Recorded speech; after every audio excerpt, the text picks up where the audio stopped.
Welcome back to Literacy Thursday.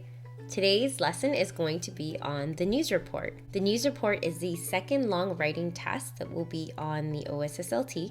What you need to do is write a report based on EQAO's provided picture and headline. You'll be given one-line page for your written work. Your news report should be written in past tense and third person, and it should include the who, what, where, when, why, and how, and at least one quotation.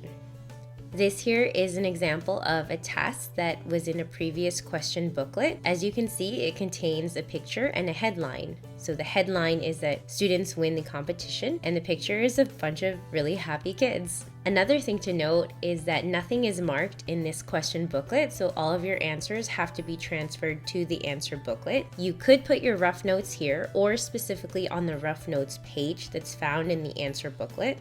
This here is what the answer booklet pages look like for this news report. There you'll see the full page of blank lines that you need to fill, and the optional rough notes page to help you organize and plan your answer before writing.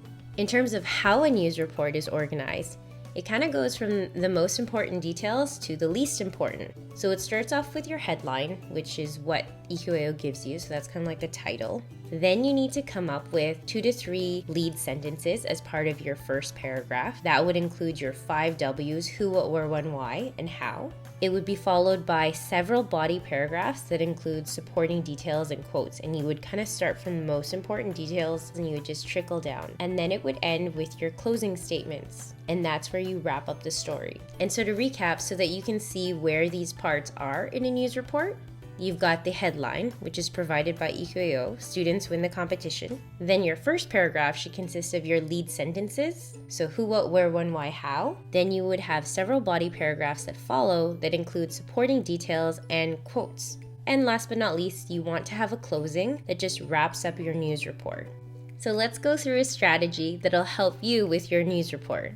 The first thing you want to do is use the rough notes area. You want to quickly jot down the 5 W's and the H, the who, what, where, when, why, how of the story, and you want to include 2 quotations from people that were potentially interviewed for the story. The next thing you want to do is you want to start writing your news report.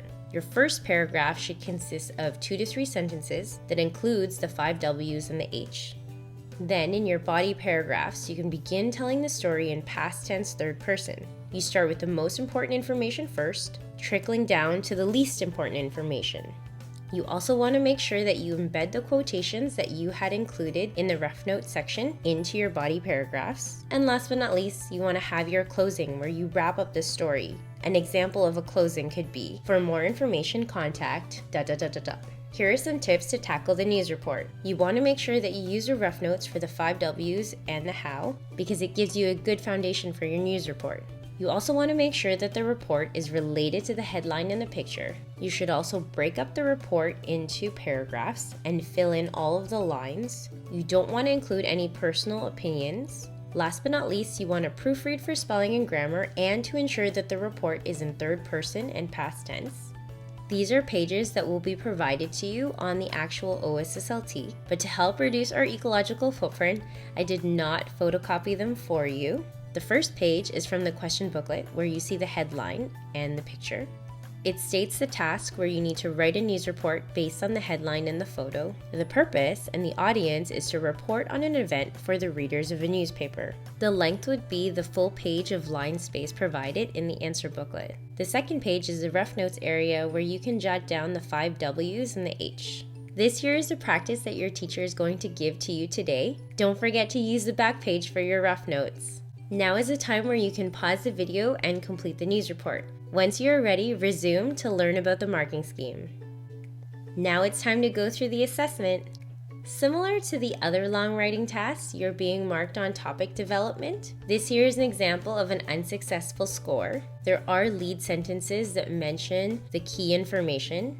However, the writing is only partly in form of a news report. It kind of switches into a conversational narrative. It also doesn't have enough body paragraphs with supporting details. There are also no quotations included in the news report, but fortunately, there was a closing, so there was a wrap-up to the report. And in this case, it concludes with an announcement about a newsworthy event. This here is an example of a successful topic development score. Before I go into the details, you'll notice that there are a lot of blanks within the student exemplar. The reason why there are blanks is because EQAO has blocked out some of their answers because they don't want to include specific names or places.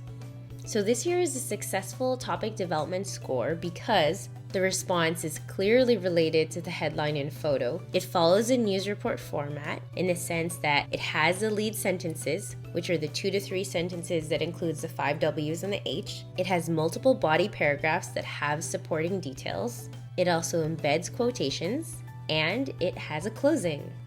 The second thing that you're being marked on are your conventions. This here is an example of an unsuccessful convention score. It's unsuccessful because there are errors that distract from communication. The reading rhythm is constantly interrupted by the following. There's errors in sentence structure, there are syntax errors, incorrect verb forms, and missing words. This here is an example of a successful convention score. It shows very good control of sentence structure and punctuation. There are some minor errors, but they don't distract from the overall meaning. If you want some extra practice, here's some that you can tackle. I hope that you found Literacy Thursdays to be very helpful. If you missed any of the lessons that we have covered over the past month, make sure that you go onto the David Suzuki website. Under the OSSLT section, you'll find all of the video lessons and practice questions and additional resources to help you prepare.